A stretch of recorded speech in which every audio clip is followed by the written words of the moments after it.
Good afternoon and welcome to Tuesday's edition of the Warrior Daily. I'm Cameron Weidenthaler, joined by men's basketball coach David Greer. Talk a little bit about that game at Lewis on Saturday. Obviously a tough non-conference opponent there. Well, Lewis was returning all 5 starters, a very good basketball team, as we had talked about last week. Really experienced, really good guard play. I thought they just totally dominated the game from start to finish. We had a tough time scoring.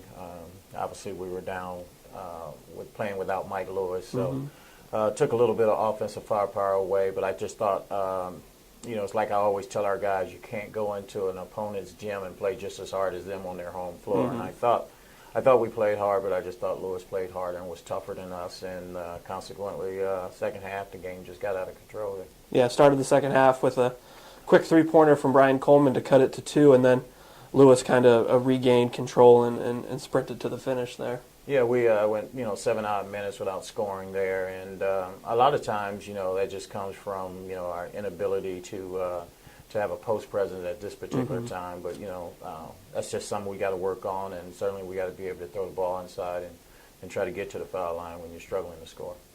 Gavin Toma, pair of 19-point performances, both obviously career highs for him. Talk about his performance.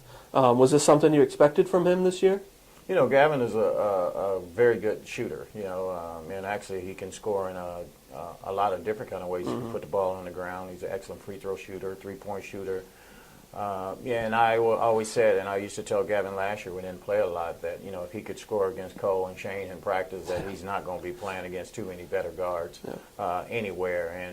And he could score last year, so it's not a surprise. And Brian Coleman's drawn a lot of attention, and not having Gerald Williams-Taylor in there, there's some shots to go around, and Gavin's taking advantage of it. Yes, he is. Last season started GLIAC play 11-0. How important is a quick start, a good start in league play for you?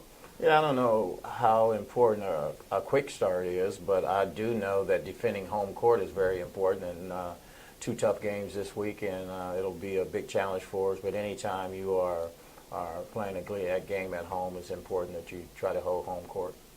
And preview those 2 opponents for us, Tiffin on Thursday and Ohio Dominican on Saturday. A couple first-year coaches. Tiffin's coach has been with the program for a few years. Talk about those 2 opponents. Tiffin is a very high-power offensive team. They probably got the premier scorer in the league, and it's one of those situations where they want to get up and down a little bit, so we got to make sure that we dictate the pace of the game. Obviously, our defense has got to be outstanding because they present a lot of problems with with ball screens and being able to throw the ball inside, play inside out. Thanks for the time, Coach. Thank you. Be sure to log on to WSUathletics.com for all your preview information for men's basketball against Tiffin and Ohio Dominican this weekend.